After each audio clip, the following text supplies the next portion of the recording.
Привет, я Павел Поцелуев, и сегодня расскажу вам отличия стейков Club, T-Bone и Porterhouse. Поехали! Я расположил стейки именно в том порядке, в каком их называл в самом начале. Это стейк Club, это стейк T-Bone, а это Porterhouse. Отличия в этих стейках, не знаю, наверное, видны сразу. Это количество вырезки. Вырезки, которые находятся по правую часть от меня у этого стейка. Слева у нас содержится тонкий край или стейк Нью-Йорк. То есть это вообще поясничная часть быка.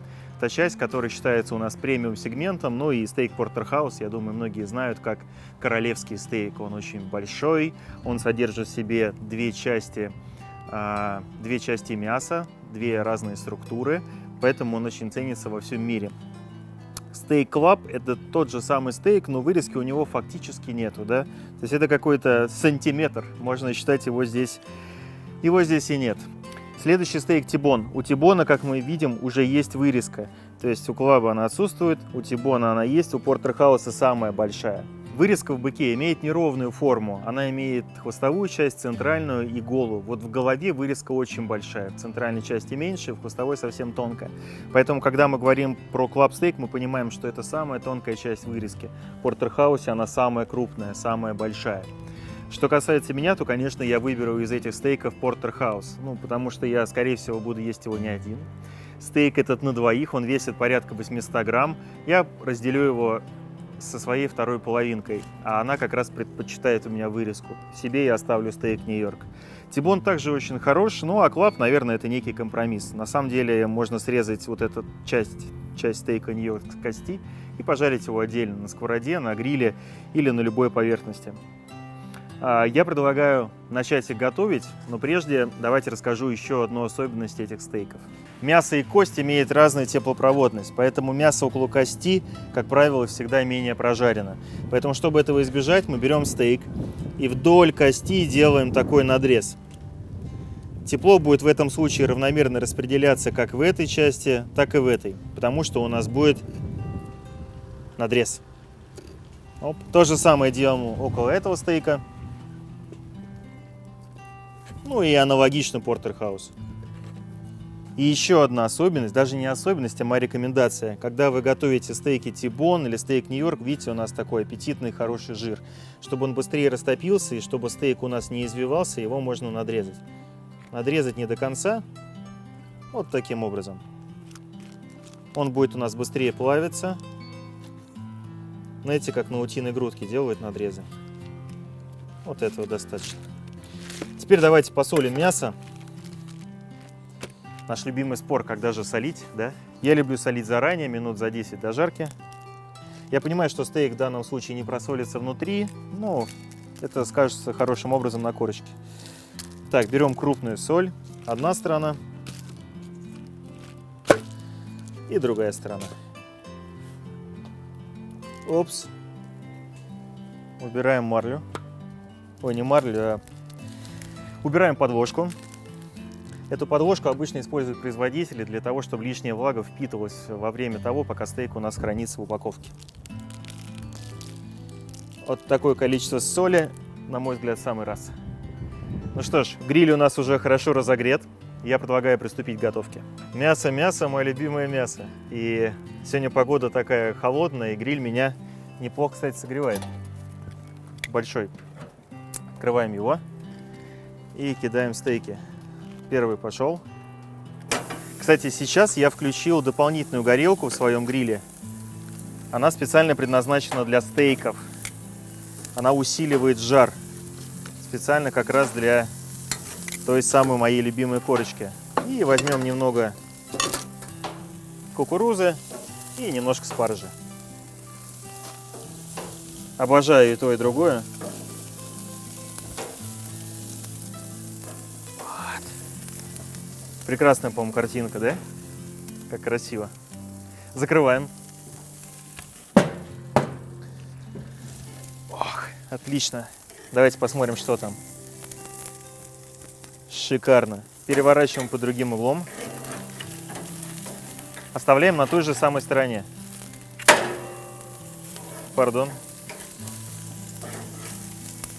Ну, готовим кукурузу. Здесь, видите, у нас одна горелка. Жар очень умеренный, очень деликатный, поэтому можно не волноваться. А вот за стейками нужно приглядывать. Здесь температура эгегей.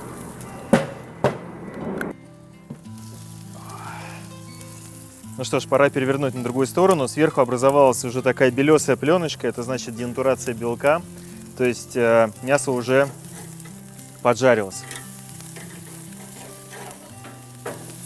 Вот, отлично. Смотрите, какая красота. Вот, видите, какой красивый цвет. Жирок у нас карамельный. Кладем обратно.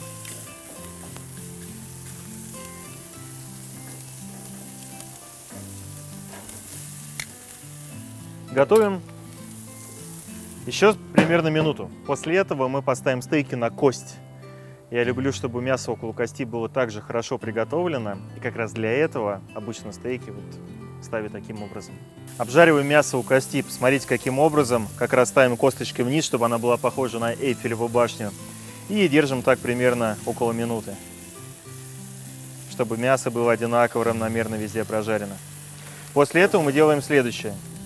У нас здесь проходит сбоку жирок. Давайте покажу. Вот видите, сейчас он слегка такой вареный. А мы должны его с вами хорошо поджарить. Для этого мы кладем его на гриль. И вот таким образом поджариваем. Видите, вот так вот вводим дугой такой. То есть его надо прижарить и поджарить. Так, ну, наши стейки готовы. Давайте их снимем. Зачем их готовить больше, дольше? Мы с вами любители правильных прожарок. Ох, наш король. Так, овощи. Овощи давайте я отложу, оставлю пока на гриле. Пусть они у нас здесь еще отдохнут. Гриль я сейчас выключу. Вот, отлично. Пусть отдыхают. Выключаем наш гриль. Все.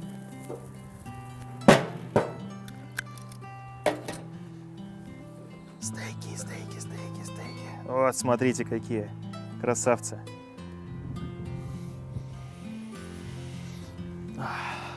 Пахнут как. Наши стейки готовы. Давайте добавим немного перца. Такое же мясо без перца.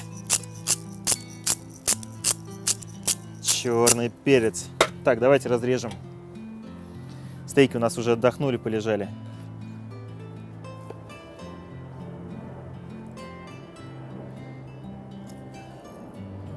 Так, медиум. Давайте руками.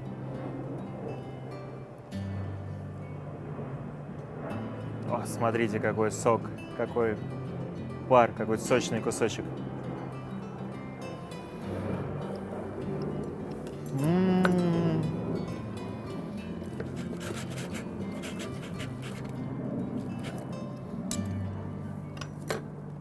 Что вы скажете на это? А?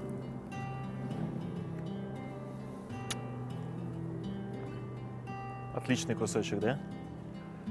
Какая прожарка. Можно вот так сделать?